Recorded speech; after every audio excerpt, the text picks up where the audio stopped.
Talk low, talk slow, and don't say too much. And then the meditation is, as a child, I always wondered why my grandfather, Homer Robertson, spoke so slowly. It seemed that by the time he answered my first question, I had 5 more ready. For a frequently impatient 8-year-old, it was almost too much to bear. So one day I asked him, Granddaddy Homer, why do you talk so slow?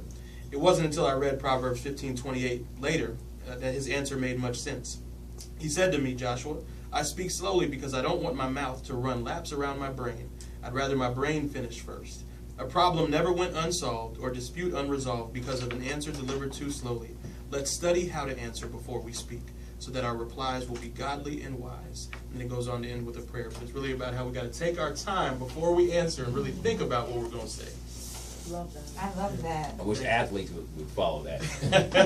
No, I was talking, we had Cam Newton on, and I said, you know, since day one, you've always been very good at your press conferences, and you really don't ever get trapped in any kind of like badgering. And he said, basically what you said, he said, I listen to the question, then I wait about 10 seconds, and I analyze what I want to say, and then I say what I need to say. That's right. That's wisdom. You know, that really is. It's not thinking that we already have it all resolved, but that we have to process a little bit before it comes out. And that's what God commands us to do in the book of Proverbs.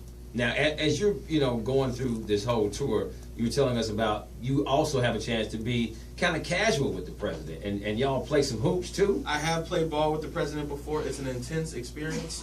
One, because he's good. He's a little bit better than me. I can admit that. But also because he does throw a few elbows every now and then. And unfortunately, you can't throw him back because there's men with M16s and all sorts of stuff standing behind him. And so yes, I have played ball with the president, but I don't think I'll do it again.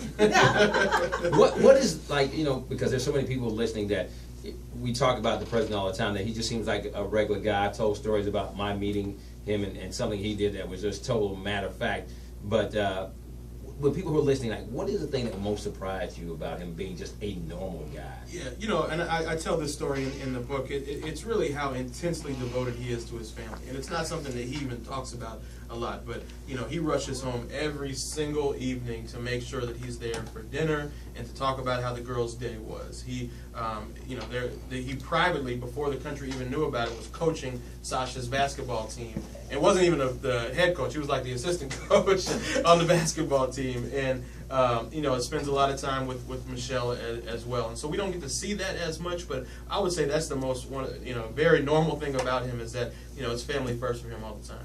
And so, Joshua, tonight you're going to be at the Carter Center Library, right, starting at 7 p.m., doing a reading and going around. Where can everybody buy the book if they're not able to make it tonight? Sure. Go to my website, joshuadubois.com. Again, it's Joshua, JOSHUA, and you can buy the book there. You can sign up for updates. You can receive an exclusive devotional from me from time to time as well. And so that's all on the website. Or you can go to Amazon, Barnes & Noble, and those other stores as well. What else you gonna be doing while you're here, man? You gonna go see some of the sites? You gonna It's go funny. to the food places? What's that? So we actually are celebrating my niece's birthday.